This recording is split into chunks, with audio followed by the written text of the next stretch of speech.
There is a moment in the Bible where something feels unfinished. A strange silence appears. Giants once walked the earth. Creatures born from heaven and humanity. Then suddenly nothing. No explanation. No closure. Why does the Bible stop talking about the Nephilim just when things get dark? In the earliest chapters of Genesis, the Bible introduces a mystery without warning. The sons of God see the daughters of men. Unions are formed, and from those unions come the Nephilim figures described as mighty, powerful, and feared. They are not explained. They are not defended. They are simply there, and just as quickly as they appear, they vanish.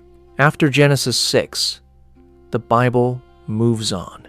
No long commentary, no detailed account of their fate. No chapter titled The End of the Nephilim. For something so extraordinary, the silence feels intentional. Why introduce such beings only to erase them from the story? The text tells us only a few things clearly. The world had become corrupt.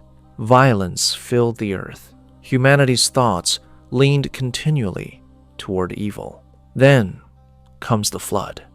God's judgment is described broadly, not aimed at one group alone, but at a world that had crossed a line. Whatever role the Nephilim played, they existed within a larger collapse of order. And after the flood, the narrative resets. New generations, new covenants, a quieter tone.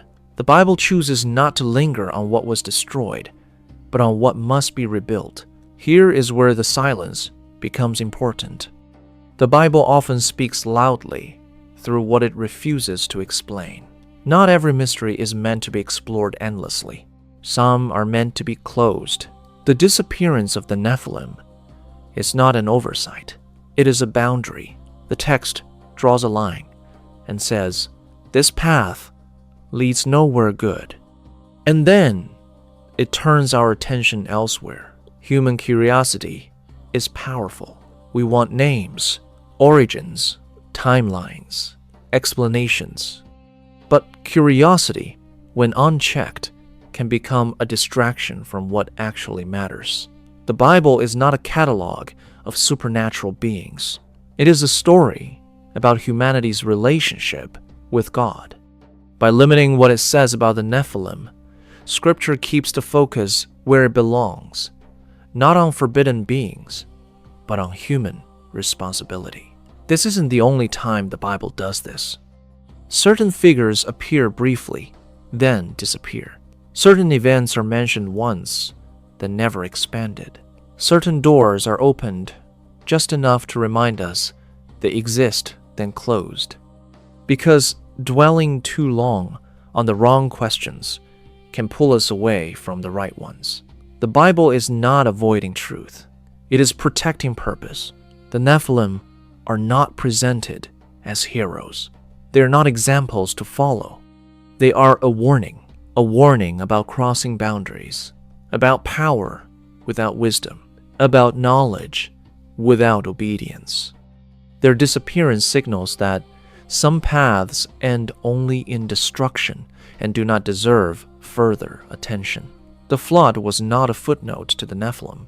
It was a reset for humanity. Afterward, the story shifts toward covenant, toward law, toward moral accountability.